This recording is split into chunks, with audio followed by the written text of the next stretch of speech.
Salam Rahayu dan salam budaya bagi saudaraku pecinta budaya Nusantara. Mari kita simak dan nikmati kembali lanjutan kisah legenda penangsang dalam Kidung Tahta Asmara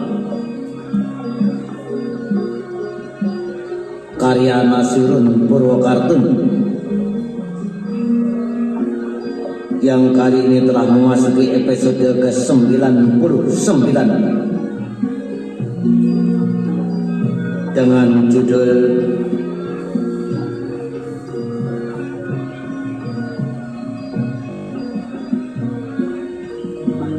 Berkaca-kaca. Saudara, di episode yang lalu telah dikisahkan bertempat di Masjid Panti Kudus para santri yang dipimpin oleh putra Sunan Kudus yang bernama Amir Hasan tengah beribadah dalam menyambut malam kemuliaan atau malam Lailatul Qadar, waktu 10 hari menjelang Syawal.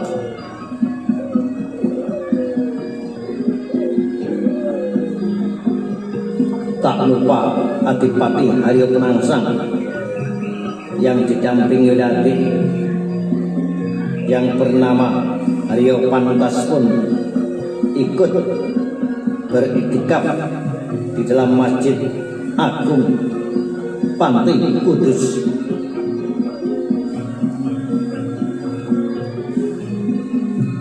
Allahu Akbar, Allahu Akbar, Allahu Akbar, Allahu Akbar. La ilaha illallah, Allahu Akbar, walillahil hamd. Hari pertama bulan Syawal di Pedukuhan Ngudung, sejak malam hingga pagi gema takbir menggaung seperti senandung Kidung Agung.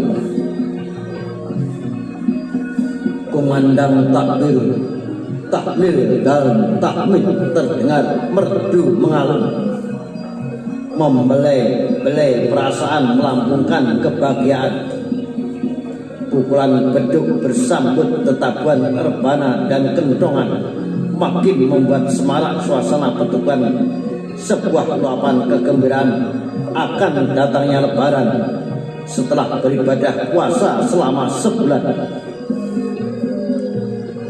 Kegembiraan yang juga disambut oleh keluarga besar Ki Ageng Ngudung dengan membagikan zakat fitrah kepada warga yang kurang mampu yang memang berhak menerimanya, yang kemudian dilanjutkan menunaikan sholat Id bersama di pelataran dalam Ngudung yang luas. Sholat berjamaah di halaman depan rumah peninggalan Sunan Ngudung dengan lurah mereka Ki Buyut Suro Ngudung sebagai imam sekaligus khotibnya, yang lalu ditutup saling sungkem bersama antar warga dengan para kami tua. Kebahagiaan pun terus berlanjut dengan digelarnya sebuah perayaan pernikahan. Saat pagi beranjak menuju siang, sebuah dan seluruh warga Pedukuhan berkumpul kembali di pendopo untuk turut berbahagia dengan selamatan yang digelar kami tua. Para warga diundang makan bersama dalam syukuran akad nikah putri tunggal di Gede Ngudung Sri Retno Puspito Sari yang akan menikah dengan Adipati Jepang Haryo Penangsang. Penangsang telah datang beberapa waktu sebelumnya dengan diiringkan oleh Patih Mataun beserta istrinya dan juga adik usia Haryo Panuntas mempelai laki-laki itu harus menunggu kedatangan Sunan Kudus yang akan menjadi penghulu pernikahannya. Guru penangsang itu sudah memberitahu sebelumnya bahwa dia baru bisa datang siang karena harus mengimami sholat id dulu di pesantren Panti Kudus. Dan sambil menunggu, tak henti-hentinya penangsang memejamkan mata dan menata perasaan. Ketegangan dan kegelisahan yang dibawanya sejak dari dalam Kadipaten Jipang Panorang belum juga mampu diredakan. Dalam hatinya terus-menerus membisikkan doa untuk menenangkan batinnya. Bismillahirrahmanirrahim. Allahumma inni a'udzubika minal hammi wal aksani wa a'udzubika minal ajzi wal kasali wa a'udzubika minal jubni wa putri wa anujubika min khadabati daini wa khobri rijali. Dan doa itu pun dibaca berulang-ulang sambil menunggu Sunan Kudus datang dengan menyebut nama Allah yang Maha Pengasih dan Penyayang. Ya Allah, aku berlindung padamu dari kegelisahan dan kesedihan, dari kelemahan dan kemalasan, dari sifat kepengecutan dan kekikiran, dari tekanan utang serta kesewenang-wenangan. Tepat menjelang zuhur, Kulawan Demak itu sampai juga di Ngudung, datang bersama seluruh keluarganya dengan menaiki kereta dan beberapa ekor kuda, turut serta kedua istrinya yaitu Nyai Dewi Ruhil dan Nyai Dewi Pambayun, juga ketujuh orang putra-putrinya termasuk juga Amir Hasan yang merupakan teman bermain Haryo Penangsang waktu kecil ketika masih berdiam di Panti Kudus bersama Haryo Pantun, juga Dewi Ayu Purbo Dinabat yang kemudian menjadi sahabat dekat Retno Puspitasari semenjak remaja. Seluruh warga turut menyambut kedatangan Sunan Kudus di Petubuhan Ngudung yang sebenarnya merupakan kampung halamannya sendiri. Sugeng rawuh Kanjeng Sunan, sambut Ki Buyut Surawedung, Lurah Petubuhan yang merupakan adik dari Ki Gede Ngudung. Matur nuwun Adisura, jawab Sunan Kudus sambil menjabat erat tangan paman dari Retno Puspitasari tersebut. Segera disiapkan saja agar bisa dilaksanakan akad nikahnya selepas sholat zuhur. Injih Kanjeng Sunan. Ki Surawedung pun segera memberitahukan kepada seluruh keluarga besarnya untuk memasuki pendopo dalam Ngudung, dan tepat selesai sholat zuhur, ijab kabul pun dimulai. Mempelai perempuan Retno Puspitasari duduk bersimpuh dengan didampingi ibunya Nyai Gede Ngudung, juga kedua istri Sunan Kudus yang merupakan guru mengajinya selama menjadi santri di Panti Kudus. Sementara yang akan menjadi wali adalah Ki Buyut Suro Ngudung, pamannya yang setelah kematian ayahnya kemudian menggantikan menjadi lurah di Petubuhan Ngudung. Sedangkan penangsang telah lebih dulu duduk bersila di tengah pendopo dengan didampingi Patih Mataun dan istrinya, juga adik Haryo Panuntas. Adipati Jipang itu terlihat makin tegang, membuat duduknya tidak bisa tenang. Mengapa kerabat Demak tak ada satupun yang datang? Bahkan termasuk Mataram sendiri tak juga kelihatan batang hidungnya. Padahal Kang Mas Marto telah mengirimkan undangan ke Kasultanan, bahkan ke Pajang, Jepara dan juga Prawoto.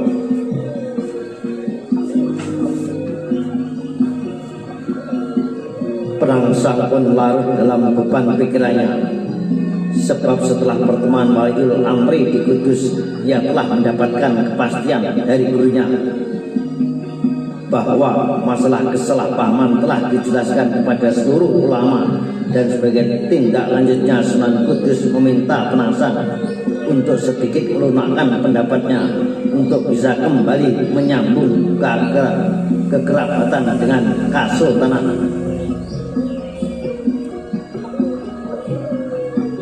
Kesalahpahaman bermula dari buruk sangka, dari zon-zon yang tidak mendapatkan kejelasan, itulah yang telah berkembang menjadi zuzon.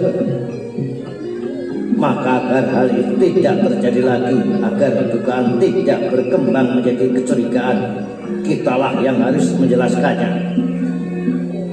Karena hanya dengan itu silaturahmi bisa kembali terhubung, tali persaudaraan bisa kembali mengikat demi tegaknya ukhuwah Islam yang di antara kita sebagai umat muslim sekaligus sebagai kerabat Kesultanan Demak Bintoro. Maka Sunan Kudus pun memberikan jalan bagi Penangsang untuk memulai langkahnya demi membangun kembali tali persaudaraan yang sempat terputus, yaitu dengan mengundang kerabat Kesultanan pada pernikahannya nanti, suatu hal yang sebenarnya sejak awal telah ditolak oleh Haryo Penangsang. Pernikahan Penangsang nanti sekedar ijab kabul saja, Kanjeng, yang sekedar menjadi yang sebelumnya haram menjadi halal. Maka sepertinya tak layak kalau sebuah pernikahan yang tanpa perayaan harus mengundang kerabat dari Kasultanan jauh-jauh dari Demak, Pajang, Jepara, bahkan Prawoto. Pernikahan adalah sebuah pemberitahuan bahwa hubungan yang haram menjadi halal juga perlu diberitahukan kepada, agar tidak ada fitnah yang berkembang di kemudian. Ucap Sunan Kudus mencoba memberikan pemahaman, dan pernikahan juga sebuah kegembiraan, maka mestinya sebanyak mungkin orang diundang untuk ikut merasakan kebahagiaan, untuk turut mendoakan. Namun yang sedang Penangsang rasakan sekarang sebenarnya bukan sebuah kegembiraan, sebab selama 3 tahun ini setiap saat, setiap waktu seolah selalu dirundung permasalahan. Maka sepertinya menjadi aneh kalau harus mengadakan pesta besar-besaran seolah meluapkan kegembiraan, padahal hati Penangsang sedang dirundung kesedihan. Maka Penangsang rasa cukuplah hanya mengundang kerabat Kudus serta seluruh warga di Padukuhan Mutu. Sunan Kudus pun kembali memberikan pemahaman, justru kalau sampai tidak mengundang kerabat Kasultanan, seolah-olah Penangsanglah yang tak lagi menghargai mereka, tidak lagi menghormati para orang tua yang mereka semua adalah saudara dari ayah anda Penangsang sendiri. Dan lagi langkah ini adalah untuk menyambung kembali silaturahmi yang sempat terputus. Bukankah hakikat terbesar dari Lebaran Syawal adalah silaturahmi? Dan pernikahanmu nanti adalah pada hari 1 Syawal, jadi sangat tepat kalau digunakan sebagai silaturahmi seluruh kerabat Kasultanan, agar kesalahpahaman yang sempat terjadi tak berlanjut lagi dan tidak terulang lagi. Demikian penegasan Sunan Kudus kepada Sang Urip Haryo Penangsang. Guru Penangsang itu pun kemudian menguraikannya alasannya dengan panjang lebar, membujuk agar Adipati Jipang itu mau mengundang kerabat Kasultanan dari seluruh ulama Waliul Amri sampai dengan para Sentana dan Nayaka Trah Raden Patah. termasuk para putra almarhum Sultan Trenggono, dari Retno Kencana hingga Ratu Ayu Cempoko, dan yang terutama adalah Sultan Mukmin yang selain sebagai kerabat juga merupakan sultan.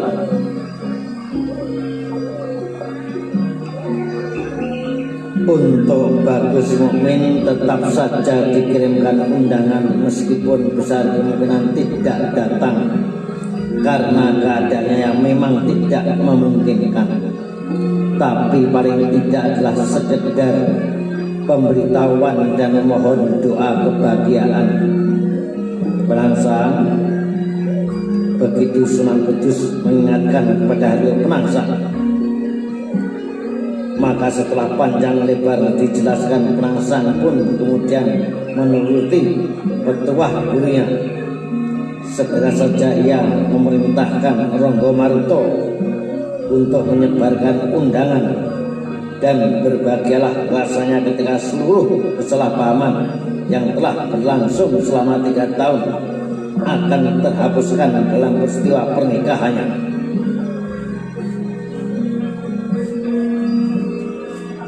Maka ia pun sangat berbahagia akan bisa kembali dekat dengan seluruh kerabat kesultanan yang tak lain adalah para saudara ayahnya.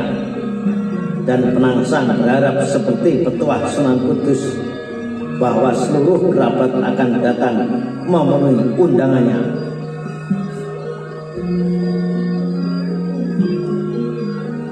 Insya Allah mereka akan datang dan mendoakan kebahagiaan Penangsang, karena walimah adalah suatu perkara yang hak dan sunnah. Barang siapa yang diundang untuk menghadiri walimah lalu tidak memenuhi undangan itu, maka ia telah melakukan perbuatan dosa. Demikianlah salah satu sabda Kanjeng Nabi Muhammad. Maka yang yakin insya Allah para kerabat kesultanan telah memahami hal itu. Penangsang pun mengangguk memahami penjelasan gurunya Sunan Kudus hingga tak berlebihan kalau kemudian Penangsang kecewa dan tegang ketika ternyata tak satu pun kerabat yang diundang tersebut benar-benar datang. Bahkan juga adiknya sendiri Haryo Mataram yang masih bermukim di Demak meski tak lagi bertugas mengawal Sultan. Dan ketika Sunan Kudus menemuinya sebelum upacara akad nikah, Penangsang pun langsung merangkulnya dan menghamburlah kekecewaan dan kesedihan yang telah ditahan dan diredakan semenjak siang menjelang.